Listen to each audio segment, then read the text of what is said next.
bookworms, so today I'm going to be reviewing A Long Way Down by Nick Hornby for you guys.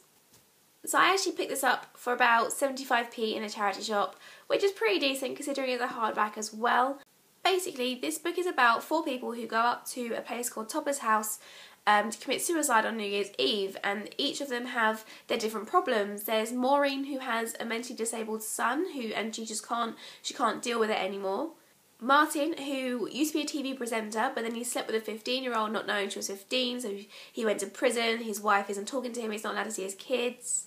JJ, I'm not entirely sure how old he is. I have a feeling he's kind of like a middle-aged person, but his band's broken up, his girlfriend broke up with him, and he's American, and he's kind of stranded in England, and he has no idea what he's going to do with his life. And lastly, there's Jess, who I think she's about 19, and her home life isn't that great, and basically she's broken up with a boyfriend, and it's kind of just pushed her over the edge, and she's like, right, that's it, I'm just going to commit suicide. But what they didn't count on was the fact that Topper's House is actually quite a popular suicide spot on New Year's Eve, and so they all kind of bumped into each other. I think Maureen kind of bumped into Martin first, and then Jess came up, and then Maureen and Martin were like, no, you're too young to commit suicide, like, we've thrown our lives away.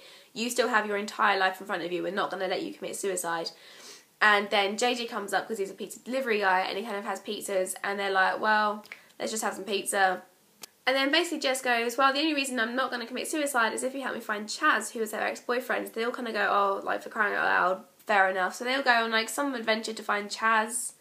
And I don't even really know how to explain the rest of the book, because thinking back, nothing really happens. They kind of avoid committing suicide on that night and agree, okay, well, we'll meet up on Valentine's Day because that's another popular suicide night, and if we can keep alive till then we can make a decision on Valentine's Day if we want to commit suicide. I think this was Jess's idea, and everyone was a bit like, okay, like, fair enough, we can live for a bit longer, whatever.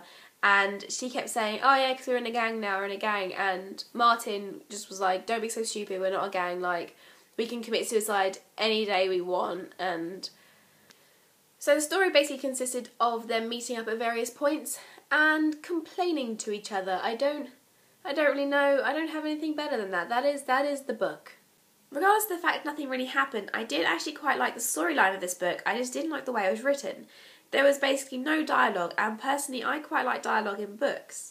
The lack of dialogue didn't really cause a problem with getting to know the characters, because the book is written from all 4 points of view at one point or another. It kind of switches points of view. So you know the characters pretty well, but I still feel like there should be more speech in there.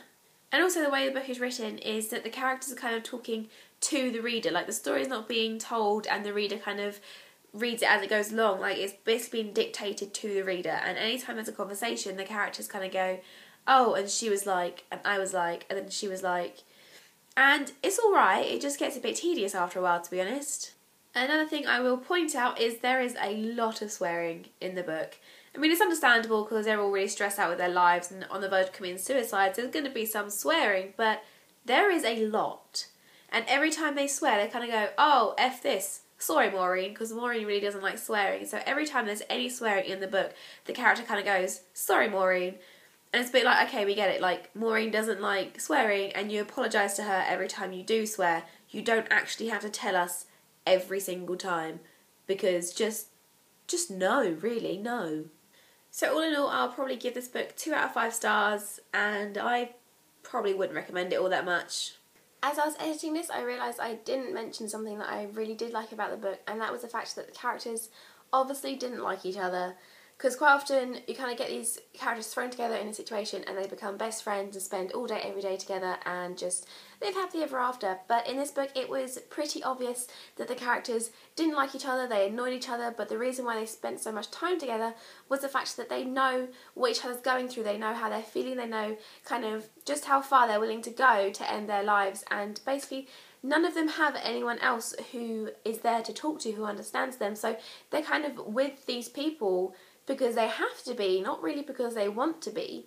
And I thought that was pretty cool. So I'll see you guys soon. Bye.